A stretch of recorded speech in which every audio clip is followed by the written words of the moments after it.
Hello friends, అందరికీ నమస్కారం. Telugu life story వింటున్న ప్రతి ఒక్కరికి థ్యాంక్ యూ సో మచ్. చారాబ్ది కన్యకును శ్రీ మహాలక్ష్మికి నిరజయలకును నిరజానం నిరజానం.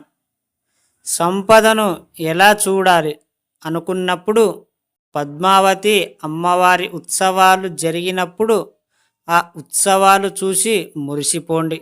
ఆ నగలు, ఆ వైభోగం ఎంత గొప్పది. స్వామివారి ఉత్సవాలు జరిగినప్పుడు అవి చూసి మురిసిపోండి. మన అంతరాత్మలో ఉన్న పరమాత్మ యొక్క వైభవాన్ని బయట చూడటం అలవాటు అయితేనే మనం మన అంతరంలో చూడటం మొదలు అవుతుంది. ఇప్పుడు అర్థమయ్యిందా? ఒక్కసారి మీ మనసు తేలిక అయ్యిందా? ఇక అందులో ఎలాంటి ఆలోచనలు లేకుండా శూన్యమయ్యింది. ఇప్పుడు మెల్లిమెల్లిగా డబ్బు, సంపద, వైభవం అనే పదాలతో మీ ఇన్నర్ మైండ్ని నింపండి. అవి పెరిగి మీకు అఖండ సంపద మీ సొంతం అవుతుంది. మీరు ఆ వైభవాన్ని చూస్తున్నప్పుడు ఇతరుల నెగటివ్స్ని ఏమి మీ మనసులో రానట్టే. పొరపాటున కూడా మీ మనసులోకి ఎలాంటి నెగటివ్స్ని రానియకండి. మీరు ఒక నిండు కుండల మారిపోవాలి సంపూర్ణంగా. అప్పుడే మీకు ఏదైనా సాధ్యం అవుతుంది. ఇక నుండి మీరు మీ జీవితాన్ని కొత్త కోణంలో చూడటం అలవాటు చేసుకోండి.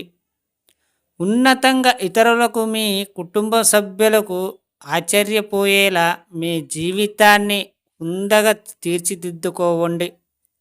ఇతరులు మీ జీవితాన్ని ఆదర్శంగా తీసుకునేలా మార్చుకోండి. ఇతరులు మీ జీవితాన్ని ఆదర్శంగా తీసుకునేలా మార్చుకోండి. మీకు మీరే రాజు.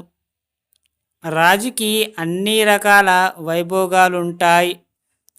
వాటితో మీరు తులతూగాలని ఆశిస్తూ ప్రతిరోజు చెప్పండి, ఐఎమ్ ద కింగ్.